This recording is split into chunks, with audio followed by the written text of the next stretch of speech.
the scale no longer controls my days, this changes nothing. So I'm somewhere in the 176 range, which is up 3 pounds from where I was when I last reported. Can we lose weight and feel good and eat from a place of calm? It's when I get into flow state. Those were the times where I would win. I went from binging and then restricting to this middle ground. And now something is happening with the fat inside of my stomach. That is what to do when the scale goes back up. We don't go extreme, we find flow. You are listening to the Set Point Science podcast, the show where we simplify midlife weight loss until it finally feels sustainable and permanent. I'm your host, Sherry Alberts, and on today's episode, we explore what to do when the scale goes back up and why the answer might surprise you. All right, here's my update on the weight recently. Took a couple of weeks off of measuring and reporting because I could tell I needed to step back a bit. When I get to this point of frustration with my weight, that's when I realize I need to kind of hands off a bit. So I'm going to explain what I did, how I did it, because usually what will happen is Vincent,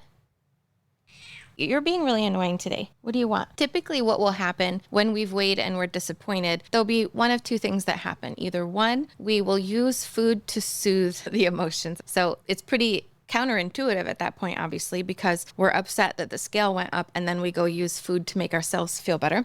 The other thing that we can do is start to restrict even harder. So we'll say, oh, okay, I messed that up. This isn't working. Now I need to fast, or I need to do a challenge, or I need to overhaul my entire diet, or whatever that is. So see, these are extremes, two sides of the same spectrum, either pushing too hard or not pushing enough. When I talked about my disappointment with the scale a couple weeks ago, I had some comments from folks that were, you should just stop using the scale. I don't use the scale anymore because of this. What I have found useful in the last several years is to learn how to get to the place where the scale no longer controls my days or the way I respond to the scale. It's important for my brain to understand that just because something happened on the scale, it doesn't change anything. My favorite phrase comes in, which is, this changes nothing. Step on the scale, see something disappointing, this changes nothing. Same exact thing is supposed to happen when it goes down. And when we feel happy about it, it's, this changes nothing. Still want to keep doing what I'm doing. That's why it's important for us to find a way of eating that actually feels good to us on a daily basis, because then it's easy to just keep going with the way that we were eating and keep working on that. It's a spectrum with the least supportive way of eating, lots of processed foods, or the perfection idea, right? Whole foods, plant-based, no salt, whatever. Somewhere in the middle is where life happens. So what do we want to do? We want to find a way of eating that works for all the things in our life that we can just keep coming back to, that doesn't feel like restriction, that feels doable. So I'm going to tell you what that middle was for me and how I came back from that after these couple weeks. So I did that video, was frustrated with my weight, and then I had a reaction over the weekend of eating more than I needed. I've noticed over the years, it's gotten faster and easier for me to just go back to what I was doing before I weighed. The time to neutral again is shorter. So we can think of this as positive, negative, neutral, maybe. The ends of the spectrum. We've got overeating from disappointment, undereating from disappointment. We want to be in the middle. We've got pushing as hard as we can with perfect, superior nutrition, or eating stuff that makes us feel really horrible. Let's find the middle there too. So trying to find this middle ground, and what this middle ground is actually flow. What does that look like? It would look like in any given week, going with the flow of your life, not trying to change your life so that you can eat a certain way, but going with the flow of your life and having some sort of loving guidelines around how you like to fuel yourself. So for me, my loving guidelines, after having been in a very high control type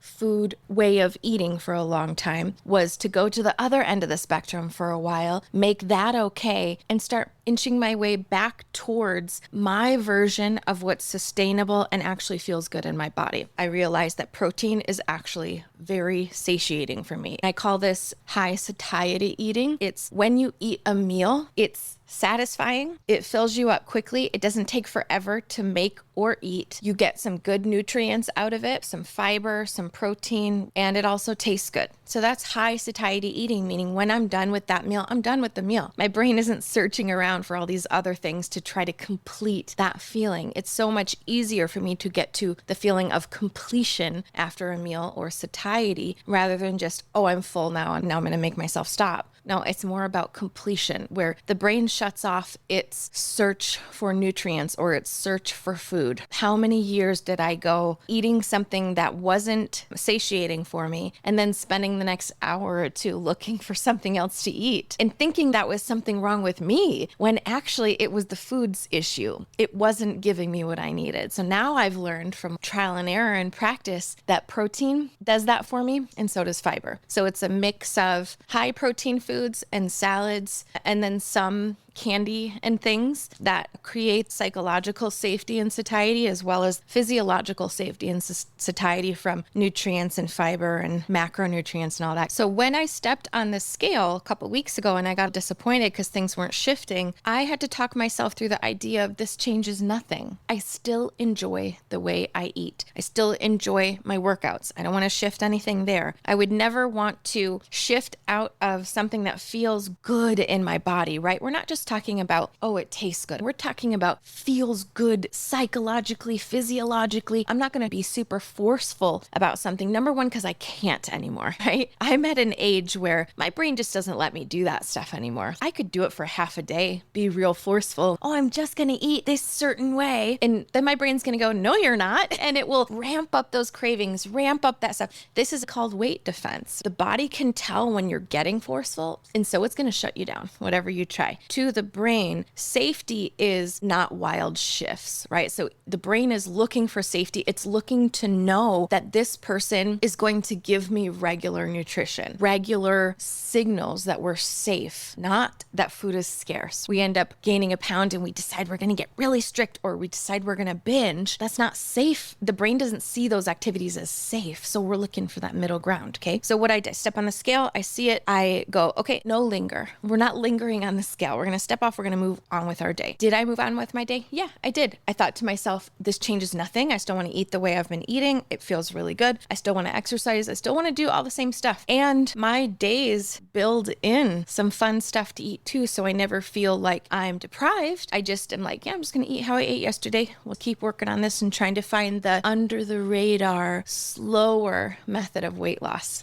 Then over the weekend, my thoughts got away with me a little bit. And what I did was notice that I did eat a little bit more than I wanted to. I thought to myself, I'm getting a little too intense in my feelings this weekend, and I don't want to feel that way. What we're going to do is go back to flow. A couple years back, when I started this work in my own brain, starting to question previous methods of eating or trying to lose weight, I started to question the idea, can we do this from a place of calm? Can we lose weight and feel good and eat from a place of calm? For the last 10, 20 years, I hadn't had calm with food. It's been binging or restricting. So I thought, I wonder if there's a middle. And the question I started asking myself, how do I get to that middle? And is that something that can be sustained? The answers became obvious over time. It took a lot of work, but we can sustain something that doesn't feel like an extreme. Like you think about a marathon runner, 26.2 miles, we're not going to be going full bore the whole time. The body can't manage that. So how do we find that marathon pace? I heard in the news recently that a couple of people just broke the world record for a marathon and did it in under 2 hours. Is it going to be possible for me to run a marathon in under 2 hours? No, I'm not spending time thinking about what that person is doing. I'm spending time thinking about what is possible in my life with the way it's set up. So where is that marathon pace right now? For me, the salads, the fiber, it's easy for me to keep doing that. There's no interruption in what I'm doing when this kind of a thing happens. I just do what I'm doing. So this changes nothing. No linger on the scale. Sorry, my cat is very needy right now. And flow state. So I'm going to give you a little story. I was working with a client. She was actually a black belt in kendo, martial art, where you see the samurai sword thing. Anyway, she was a black belt in this. There was a conversation that came up at one point where I said to her, when is the time where you felt that winning a match in kendo was the easiest? She thought about it for a moment and she responded, it's the times where I'm not thinking about it. If I'm sitting there competing with someone and all of a sudden I get stuck in the little techniques and the little ways that I'm moving, I'm too in my head. It's when I get into flow state. Those were the times where I would win. Now, notice in your own life, are there times where you notice you're holding on too tightly? You're not holding on at all? Can we find the middle ground? How do we work neurologically physiologically to learn something new. So let's say we're used to being on one of those extremes. How do we get to be more flow state in the middle, chill about stuff? We don't have to understand it yet. It's just about practicing it. If our automatic default is to overeat because we're frustrated, what that might look like is looking at the scale, going, this changes nothing, and finding a protocol that actually fits no matter what, so that when we are frustrated, we just say, nothing changes here. I still like the way I eat, and I'm gonna just try to find another way to do this. Let's be curious. Let's be creative. The more we attempt this and the more we do this process from holding on too tight or not holding on tight enough to the middle ground is something that's good when it's guided by someone who already does it. I went from being a complete binge eater, binging and restricting, to this middle ground. And now this is my life's work, coaching people how to get here to a peaceful place with food. You might consider being coached on this. We do this in my membership, Restore. Love to have you in there. You can check it out at setpointscience.com/restore. Someone to guide you through this process to your version of flow, chill, more calm about your food, and more importantly, more calm about your weight loss journey. I'm attempting to show you what this looks like in real life for someone who doesn't have this issue anymore. What I find to be useful, especially for those of us who do have some weight to lose and we don't feel good in our body, we have health stuff we're trying to work on, or if we just want to look better, let's not villainize the idea of wanting to look better and feel better in our skin too. When we take it to that next level of obsession, that's when we want to work on trying to find flow instead. Finding flow is a process that the more we practice it, try it, and even mess it up, the more our brain is focusing on flow and not an extreme. You know what I mean? I want to make the point that while I was frustrated and upset, I was able to catch that and remind myself this changes nothing. This changes nothing. I still enjoy the way I'm eating. I don't need to do anything extreme. When I look at the different extremes I've lived in my life, I would rather live in this middle ground with extremely slow weight loss or no weight loss at all. I'd rather live here than constantly trying to escape or get to one of the extremes. I would rather live here. It feels better emotionally. I've done both. I know the difference. Another thing that happened was I realized as I was parsing through what was going on in my head for that next few days, I realized something shifted in my body. And it's subtle. It's not subtle within me. It would be subtle for someone else to notice if they looked at me. I noticed a different thing. I feel like I used to have a belly like pregnant-ish, like real pregnant looking, but it was hard. It felt hard. And what I noticed in the last couple months was that it started softening. I know the difference because I would get into my car and put my seatbelt on, and it felt like I had a balloon or something inside of my stomach that I couldn't get out of the way. It would make it harder for me to breathe. I could feel like it was pushing on my diaphragm, harder to move around, and I didn't feel comfortable in my body. But this last month or so, it has softened. And I noticed my upper belly has changed. It feels softer. I wouldn't say it's necessarily smaller because I do measurements as well. I measure various parts of my body every few weeks or so, and it hasn't actually changed. But what I believe is happening, I just know the way my body feels, something is happening with the fat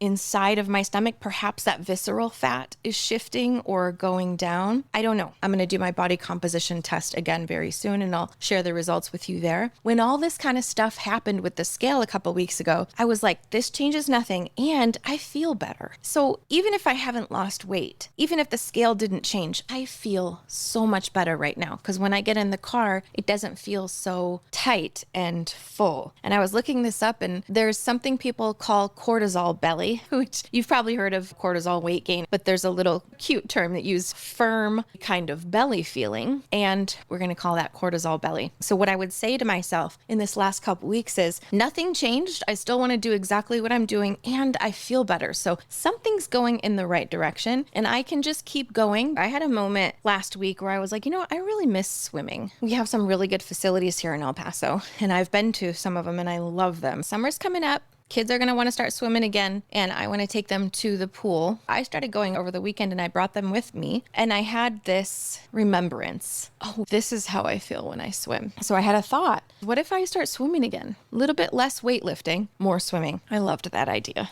I decided that's what I want to do. This week, I thought, back in my 20s, I used to swim 5 to 6 days a week, and it felt like flow. It felt like the middle ground. The intense weightlifting that I was doing didn't feel like flow. I started to dread going to the gym in the last couple weeks. So I thought, okay, we're going to back off on how much I'm weightlifting and bring in something that feels really good, which is swimming. So I swam a couple times over the weekend. I've swam this week a few times, and I just keep going. It's like going for a walk every day. For me, swimming feels like that. And I swim slow on purpose because I like that sort of meditative flow state that you get into when you're just going through the water. This idea of interoception, internal perception. Interoception feels like intuition. It feels like a sign or someone speaking to you. What I'm noticing is that it's just, I believe my brain is talking to me about what I need and what's going to feel good for me. This changes nothing. We get on that scale, goes up or down, changes nothing. I still enjoy the way I eat. If you need help figuring out how to eat this way that feels sustainable, tastes good, gives you the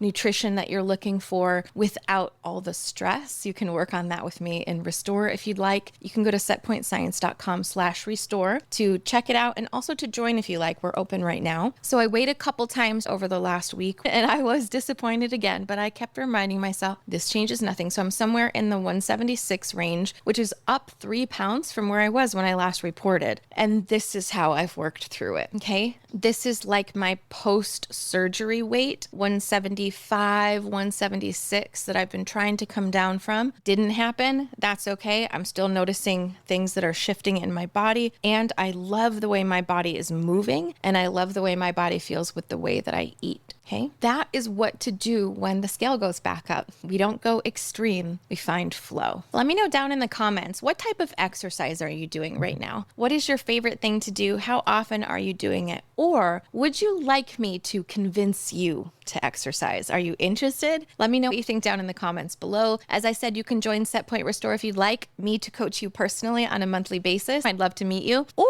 you can get my passive weight loss course, which explains the difference between active push weight loss and passive chill weight loss. Okay? You can get that at setpointscience.com/passive. Until next time, remember to tune into your body, listen to what it's telling you, and actually respond when you feel like you need to make a little shift, because we don't want to be on those extremes of that spectrum anymore. So when something doesn't go your way, just remember, this changes nothing. See you in the next one.